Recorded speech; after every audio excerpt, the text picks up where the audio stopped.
everyone, welcome back. It's Nat Walsh with another card video here for you today. I'm going to play with my favourite things, a little bit of new to me, fairy hugs and PaperRose dye inks.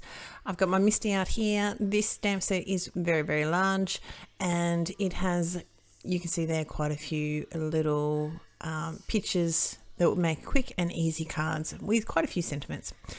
Now, I've got a piece of cardstock that's measuring 14.4 by 10 centimeters. We are going to trim that down to 14.1 by 9.7. I'm just making sure here that my stamp is straight, and it was pretty good. Now I am going to do a little bit of oops here. There it is. I didn't even realize until I looked back at the editing. I stamped this down. I did my normal stamping sort of thing, and I'm like, why is that so dark? Why is it so wet? What is going on? And I didn't even twig. Did not twig. I did dry it off with a heat gun, which is probably what helped me with my Copic colouring later on. We're masking this out with a full stick Post-it note, and I'm just going to trim it down. It's very, very easy. I'm just trying to do like on the line, so we don't have any gaps. This Fairy Hugs stencil is called Sticks. Now I do have a little bit of pixie powder on it just to help it stick down. It's almost ready for another inking, a spray of it, but it's not too bad. So we've got the pool cardstock. These are dye-based inks from PaperRose, and here in Australia, you know, we, as like everyone else, we like to celebrate our own little Australian companies and support them every way we can. So I'm so happy I get to have a play with those today, and I'm honestly really excited to see that they're branching into America, and I've seen quite a few videos with them, so I'm just really happy for them.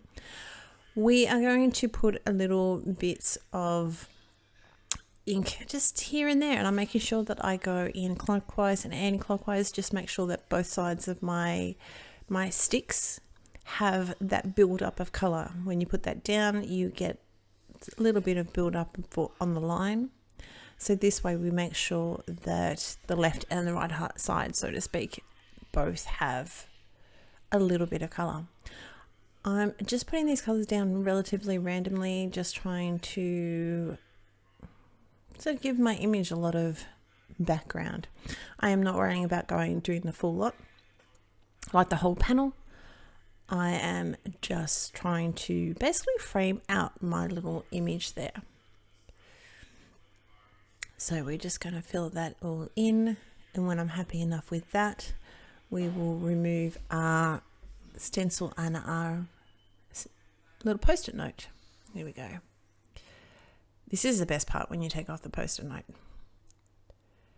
Just using a little bit of tweezers because I do have dark nail polish on. I know that's a shock for me, but there we go. There we go. Okay. So, as I said, like, I stamped it down with VersaFine. Do not do that. Do not do that.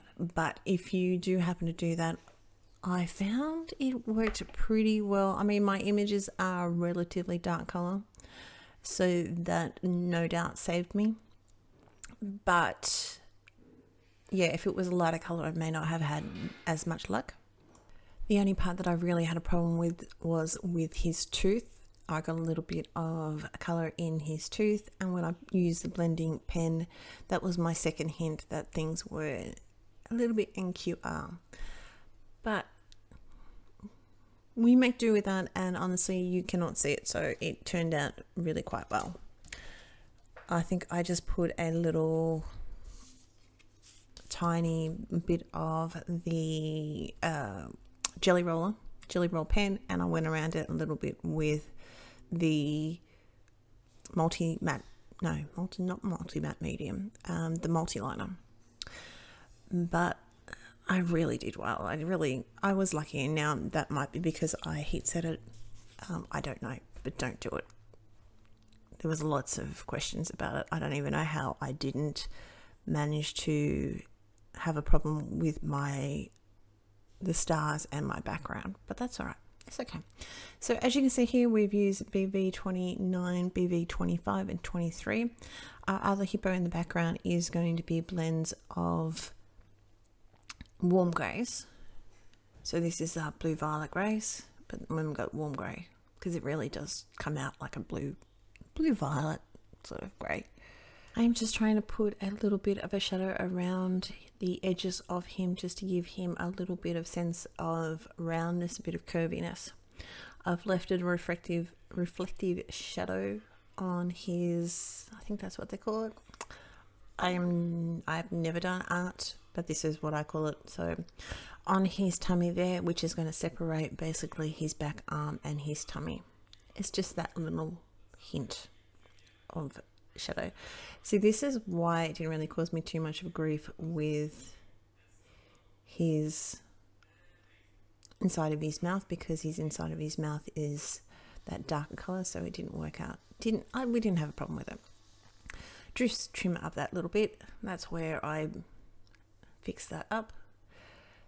So we've got W6, W4 and we forgot his ears.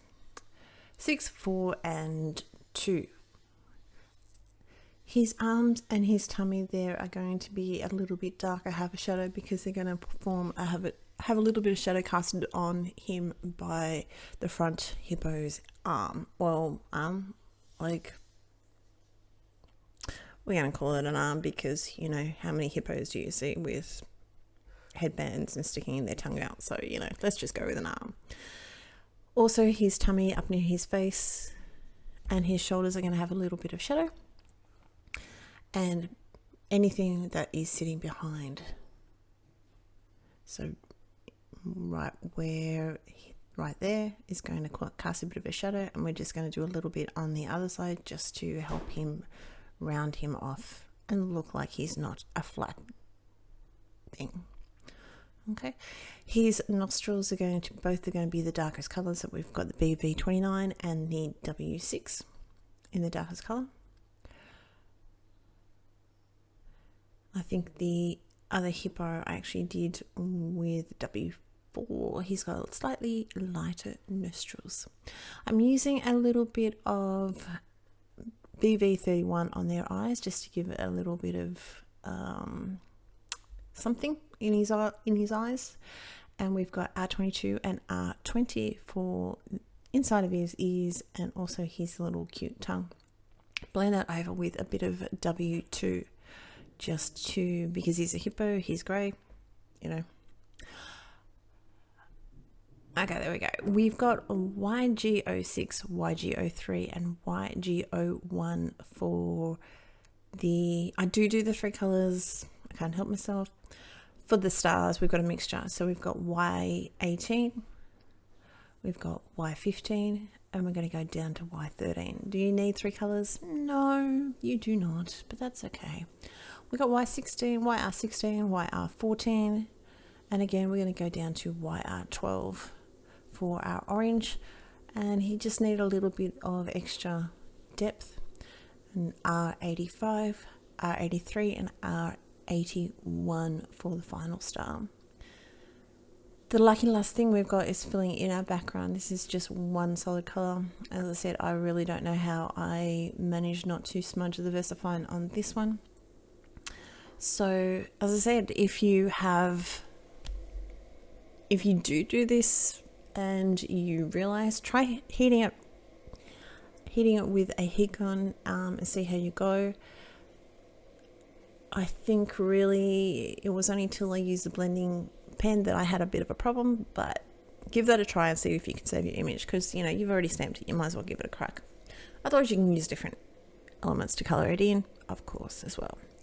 This time I am definitely trying to use VersaFine for my sentiment. It's a nice crisp image and it just does well. And this one I do not try and press down very hard because you don't need it. Just went around that with a multi-liner just to make his tooth a little bit more defined. We've just got a piece of black cardstock. This one is measuring 14.4 by 10 centimeters. I'm going to do my usual thing and raise that up with a little bit of foam tape. you'll know that I like my elements to be raised up a little bit.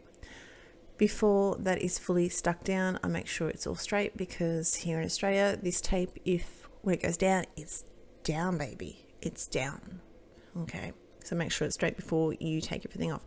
We've got some uniquely creative pearls and bling. So on the left hand side, we've got the wine color for the pearls, and at the top of the screen there we have just silver rhinestones. And over on the blog we'll have links to everything and codes for everything, as in what code to type in if you're searching for the wine pearls and that sort of thing. Most of my links do relate to Australian websites if I can. There goes my son's arm. He's 20. He's all right, but he's autistic, so he comes and likes to give me a hug every now and then. And I'm like, recording. But he means well, and it's sweet. So I'm just putting a little scattering of these wine and silver little bits of bling here and there. I just felt like it just needed a little bit of sparkle. So most of my links are generally for Australian, because it is a little bit harder here. I'm sorry, my American friends, a little bit harder here for us to get bits and pieces. We don't have as many companies that Uniquely Creative is a Australian company. So have a look at the blog. That's my card. I hope you are well. Take care. I will talk to you next time. Bye bye.